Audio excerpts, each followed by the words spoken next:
Hi everyone and welcome to Classic Gamer 74. I'm your host Anthony Ventrilo and this is episode 38, Atari 2600 Hacks. Now in our previous episode I discussed homebrews, in which people actually create their own 2600 games. Now in today's episode we're going to talk about hacks, and the first question is, what is a hack? Now a hack is where somebody basically does what the word says. They hack into a program and they modify it in some way, whether it's the sprites that they're changing or the background, but basically the gameplay itself stays the same. You're just doing a couple cosmetic changes here and there. Now the next question is, why would somebody hack a game? Well, some of the people that I've talked to in the past, they said that they've done it to maybe improve the graphics. For instance, some people really didn't like the graphics on a certain game, so they hacked into it and improved the sprites. Or maybe they wanted to change the background. There are a lot of different reasons why people do it. I mean, as far as practical, like I just mentioned. However, some people do it just because it's fun. So let's check out some of my personal favorite hacks. Now remember, there are thousands of them all over the internet, but hey, you know right where to go for them. Bam! That's right, AtariAge.com. But these are just a few of my favorites. Head over to Atari Age and find some of your own favorites. So let's get started. Taking the Atari game Haunted House and adding some aspects from the film, and you have the Amityville Horror hack. Now, as you can see, gameplay is pretty much the same. The only thing that's really been changed here are the sprites. Some of the monsters, like that one that you find in the house, have been changed to be similar to the creatures in the Amityville Horror. You notice how the guy looks like he's carrying an inverted cross. I don't understand. He looks like an inverted cross or something. But anyway, you're trying to find all the spots. All the pieces. Now there's the crucifix. Now that would keep the creatures away from you, but if any of you have played this game before, you know you can only carry one thing at a time. I still don't get that.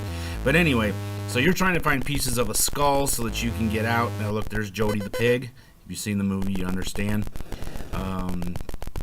So again, you got to find all the parts to the skull and then get out of the house.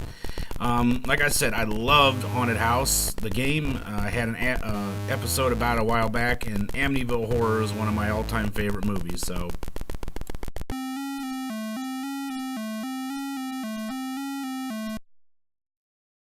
Space Invaders has to be one of those video games that's just synonymous with the Atari 2600. So here's a hack of Space Invaders called Amanda Invaders. This hack was created in 2000 by Greg Thompson. When you head over to AtariAge.com and look at some of the hacks, you'll see his name on there quite a bit. But anyway, I've played this game quite a few times, and I was thinking that Amanda must have broke his heart or something in order to create a game where you're shooting at her name. So that would be a great idea for anyone who's trying to decide on a hack. Make Space Invaders of an ex-girlfriend. Cool. Bermuda Triangle was kind of an obscure Atari 2600 game, but someone who was not obscure is the Beatles. So this person decided to take aspects from the Beatles' Yellow Submarine movie and add them into Bermuda Triangle. Which reminds me of today's trivia question. What was the name of the very first rock band that got their own video game? Think you know? You might be surprised when you find out who it is, and you'll find out at the end of the video. Now, I was not a big fan of the game Bermuda Triangle, but I'll be honest, I love the Beatles, and so does my wife, and so does my daughter. And she really loved the film Yellow Submarine, so she got a real big kick out of a video game that was kind of based on the film. You see a lot of the sprites came from the film themselves, the film itself. Like for instance, there you see that sucky thing. But anyway, pretty fun game, like I said. Originally, I was not a big fan of the game Bermuda Triangle. Like I said, it was kind of an obscure game made by one of those kind of third-party games that most people don't even really remember. But it was the perfect game in order to create this Yellow Submarine hack. So excellent job. Really is a lot of fun. even if you were not a big fan of the Beatles, which I can't imagine anyone not being, this is a really fun game and really had a lot of fun playing it, as I'm sure it was a lot of fun to make it. Legend of Zelda has to be one of the most well-known franchises of Nintendo, right next to the Mario games and Pokemon. However, there was never a Legend of Zelda game for the Atari. So Ronnie Digman here was able to hack the game Tutankhamun and create his own Legend of Zelda game. Tired of waiting for the long-lost Incredible Hulk prototype to show up, one guy decided he would create his own. So here is a hack of Frankenstein's monster, which is now the Incredible Hulk. What you're trying to do in this game is to get those pills down there at the bottom before the Hulk becomes totally green. It's kind of a fun puzzle game, and it gets really hard after a couple levels, but I think it was the perfect game to hack to create an Incredible Hulk game. Hopefully someday, though, the prototype will show up, as there are screenshots available in a Parker Brothers catalog, and of course, they made a box, but that's about it. Well, anyway, in the meantime, we have this great hack. I was not really a big fan of the Frankenstein's monster game, and I'll be honest, it's because I didn't know it existed. However, I really enjoy this hack. I have to say, this is one hack that I probably have played more than any of the others, because the game is so much fun and very challenging.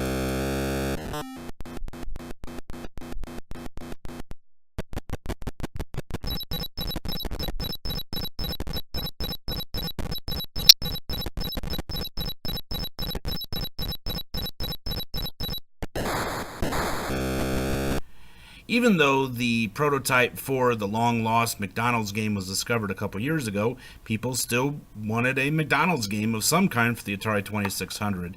So a hacker by the name of James Catalano created this hack from the game Cakewalk, and here it is, McDonald's. Instead of calling this game Cakewalk, they should have called it Frustration, because this game really keeps you on your toes. Basically, you're just catching food and, I guess, serving it up to the people at the front. And this game can go real fast. I mean, you really start, that food really starts coming down that line like crazy. Kind of brings back some unpleasant memories of when I used to work at McDonald's in high school.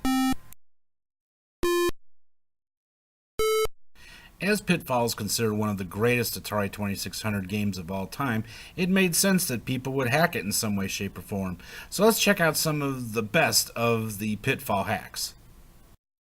This is Luigi's Lunch Break from 2005 by Eric Schwartz.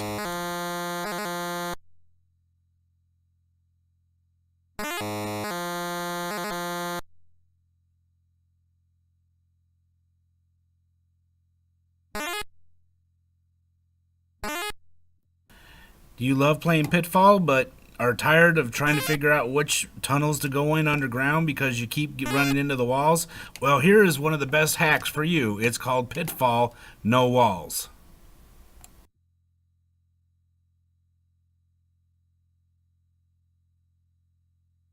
This one has to be one of the most extreme makeovers of all the Pitfall hacks I've ever seen. This one is called Shopping Spree. Yeah, this one's going to really upset some ladies. But the sprites are really cool, and a lot of work went into this, so check it out.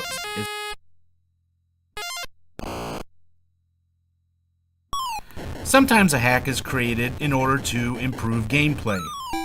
Many people felt that the Atari 2600 port of Miner 2049er wasn't as smooth as the original Atari 8 version. So here is a hack in which not only is the gameplay improved, but also some of the sprites. Although the Atari 2600 game E.T. was hated by just about everybody around the world, the movie itself was very popular and was loved by millions of fans around the world, and still to this day. So therefore, a programmer decided to create a hack with the E.T. character that was not the original E.T. game. So here is E.T. hack of tennis by Activision.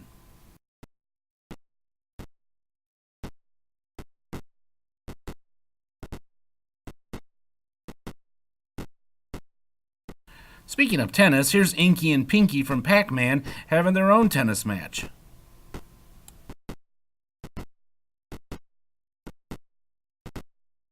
And the answer to today's trivia question: what was the name of the very first rock and roll band to get their own video game?